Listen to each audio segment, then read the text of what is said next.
Bien, on va écouter l'exposé de Madame Yasmine Belhassan, psychologie et immunité.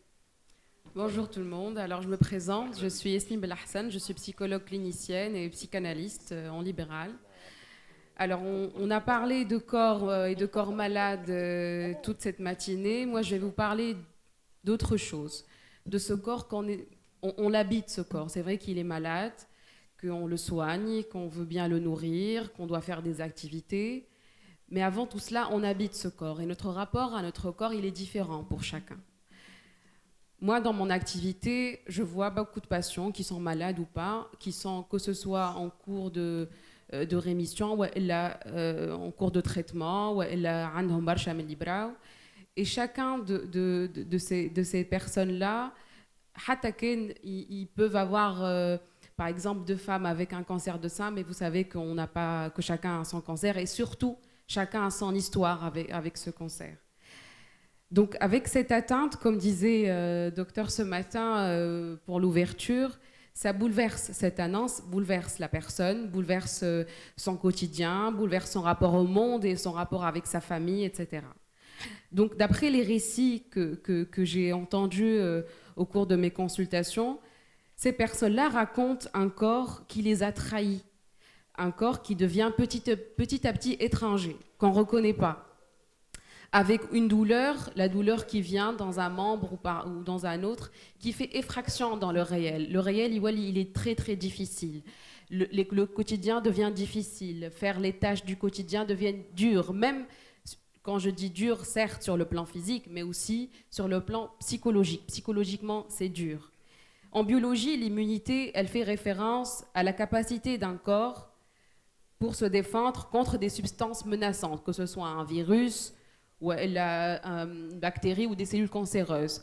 Dans la psychologie, dans l'appareil psychique, c'est la même chose. On a un appareil psychique et avec des défenses. Et quand cet appareil psychique-là est attaqué par une annonce d'une maladie qui peut être grave, par un choc émotionnel important, par un accident, etc., c'est aussi un traumatisme. Ça s'appelle aussi un traumatisme psychique. Donc l'annonce d'une maladie comme le cancer, ça, c'est un traumatisme psychique. Donc face à ce traumatisme-là, la personne se trouve malheureusement au début anéantie. على خاطر في تونس comme ailleurs d'ailleurs, le mot cancer est tout de suite synonyme au mot mort. اللي يقول cancer, ah voilà, c'est un peu mortifère, c'est la mort, etc. Moi, je dis toujours à mes patients que sans pulsion de mort, il n'y aura jamais de pulsion de vie. Certes que de toute façon, on va tous mourir, ça c'est clair. Heureusement d'ailleurs, imaginez qu'on soit immortel. Et c'est pour ça qu'on est en vie. Et c'est pour ça aussi qu'on porte la vie en soi. Donc tout à l'heure, j'ai bien entendu des discours qui sont assez axés sur le corps, sur le dépistage, sur la prévention, qui est bien, mais ça, c'est sur la théorie. En théorie, tout est parfait. Mais en pratique, c'est difficile parce que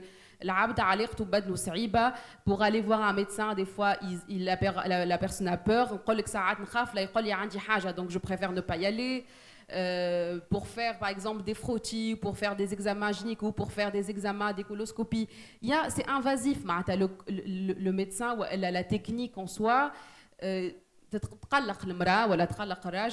Donc c'est pour ça qu'il faut parler aux patients, il faut leur parler. La personne qui est atteinte de cancer ou d'autres maladies qui nécessitent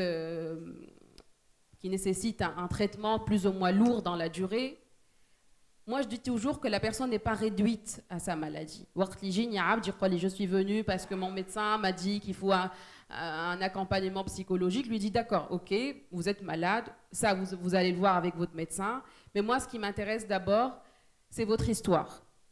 C'est quoi votre histoire, d'où est-ce que vous venez, etc. C'est important de ne pas réduire la personne à un corps souffrant. Il prend des médicaments, à faire des traitements qui sont assez lourds, etc. Donc c'est important de le faire sortir de là. Et à ce moment-là, il pourrait faire que ce soit une activité sportive ou la faire aussi reprendre sa vie, reprendre goût à la vie. Donc c'est important que les médecins parlent alors malade. Moi, je dis ça parce que j'ai en tête beaucoup de patients qui me disent oui, mais mon médecin, il est bien, etc. Mais etc. C'est important de dire que derrière ce dossier, derrière le malade, derrière ce cancer, il y a une personne qui a du mal avec son mari ou avec sa femme, qui a du mal dans sa sexualité parce que ça bouleverse notre rapport à notre corps, qui a du mal avec ses enfants, avec son avenir parce que qu'est-ce qu'il va faire? Est-ce qu'il va guérir? Est-ce qu'il ne va pas guérir? Ça ralentit les projets de vie, etc. Donc, c'est important de les écouter. Une dernière chose, je ne vais pas être très longue, c'est le sens qu'on donne à cette maladie. On ne va pas dire, il y a plusieurs études aujourd'hui, il y a tout un courant qui s'appelle psychoneuroimmunologie, qui part de l'hypothèse qu'une immunité psychique, une immunité réduite ou en tout cas amoindrie, peut favoriser ou peut accélérer en tout cas. Il n'y a aucune étude claire sur ce point.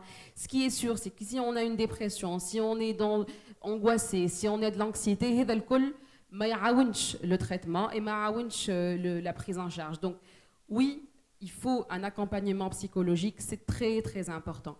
Il faut de l'intervention, un accompagnement kiné, il faut.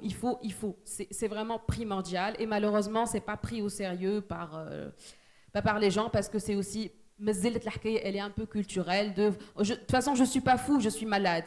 Oui, mais moi je dis que la maladie c'est une forme de folie du corps aussi. Le corps se déchaîne, on ne sait pas ce qui lui arrive. Donc un accompagnement psychologique, il est primordial. Et aussi, donner du sens. J'ai beaucoup de patients qui me disent oui,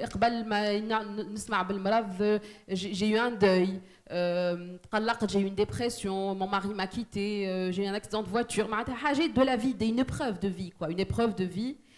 Ça ne veut pas dire qu'il y a une relation, une corrélation directe de cause à effet, pas du tout. Mais c'est important que l'arabe dit attarha l'hakaya. Par exemple, Madame Zalour, vous avez fait après cette association, c'est-à-dire qu'après cette épreuve de vie, parce que le cancer c'est une épreuve de vie, qu'on en fait quelque chose, que ça ne soit pas un sujet tabou aussi. Je sais pas quoi. Voilà, le marz اللي ما يتسميش, non, il faut le nommer, c'est un cancer, oui, c'est un cancer, ça peut être une dépression, ça a شفت عباد qui ont un cancer, qui sont beaucoup plus vivants que des personnes qui ont une dépression. Donc la vie, on la porte en nous, quel que soit, etc. Et comme j'ai dit tout à l'heure, de toute façon, on va tous mourir, donc il faut bien vivre, quoi. Et la vie, elle vaut la peine. Et pour ça, il faut essayer de mettre tout de notre côté.